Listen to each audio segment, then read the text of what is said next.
প্রধানমন্ত্রী লন্ডনে টেক উইকের উদ্বোধনী মঞ্চে উঠে এই সতর্কবার্তা দিয়েছেন। আমি এই দেশে কার্যরত প্রযুক্তি কোম্পানিগুলোর প্রতি আহ্বান জানাচ্ছি যেন তারা ডিভাইসে এমন নিয়ন্ত্রণ ব্যবস্থা চালু করে যাতে শিশুরা যৌনভাবে স্পষ্ট ছবি পাঠানো ও গ্রহণ করা থেকে বিরত থাকে। কিন্তু তারা যদি তা না করে তাহলে আমরা ব্যবস্থা নেব এবং আইন পরিবর্তন করব। কারণ আমাদের সন্তানের নিরাপত্তার প্রশ্নে চুপচাপ বসে থাকা কোনো বিকল্প নয়।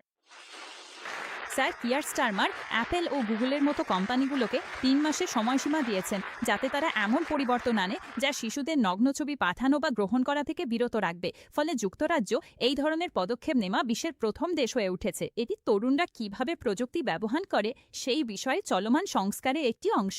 এই সাম্প্রতিক পদক্ষেপটি এমন একটা বিষয় যা দাতব্য সংস্থাগুলো দীর্ঘদিন ধরে দাবি করে আসছিল, কারণ তারা উদ্বিগ্ন ছিল শিশুরা কী ধরনের পরিস্থিতিতে পড়তে পারে তা নিয়ে।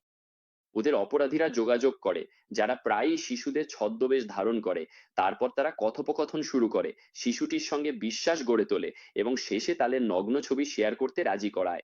আরো কিছু ক্ষেত্রে যেখানে শিশুরা হয়তো সম্মতিসূচকভাবে কোনো সহপাঠীর সঙ্গে নগ্ন ছবি পাঠায়, সেই ছবিগুলো তাদের ক্লাসের অন্যদের সঙ্গে শেয়ার হয়ে যেতে পারে। অ্যান্ড্রয়েড এবং অ্যাপল ডিভাইসে ইতিমধ্যেই নির্দিষ্ট কিছু প্ল্যাটফর্মে যেমন আইমেসেজ বা গুগল মেসেজেসে পাঠানো নগ্ন ছবি শনাক্ত করার সুবিধা রয়েছে, কিন্তু এতে ক্যামেরা বা তৃতীয় পক্ষের মেসেজিং অ্যাপে প্রয়োগ হয় না। প্রধানমন্ত্রীর সমালোচকরা বলছেন কঠোর হওয়ার প্রতিশ্রুতি এখনও যথেষ্ট কঠোর নয়। কিছু ফিচার নিষিদ্ধ করাই যথেষ্ট নয়। সোশ্যাল মিডিয়া বড়দের জন্য, শিশুদের জন্য নয়। এই প্ল্যাটফর্মগুলো এমনভাবে ডিজাইন করা হয়েছে যাতে আসক্তি তৈরি হয়, আর সোশ্যাল মিডিয়া কোম্পানিগুলো যেন তরুণদের উদ্বেগ, মানসিক স্বাস্থ্য বা বিষণ্ণতা থেকে লাভ করতে না পারে।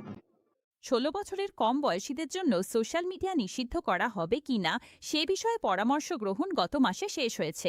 এ বিষয়ে শিগগিরই একটি আপডেট আসার কথা।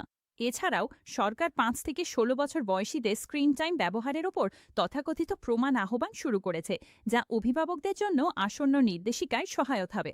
অনেকে দেখবে এবং অপেক্ষা করবে এই কথাগুলো কিভাবে কাজে পরিণত হয়। লরেন মস, বিবিসি নিউজ। আমাদের প্রযুক্তি সম্পাদক জয়ী ক্লেইনম্যান যোগ দিচ্ছেন।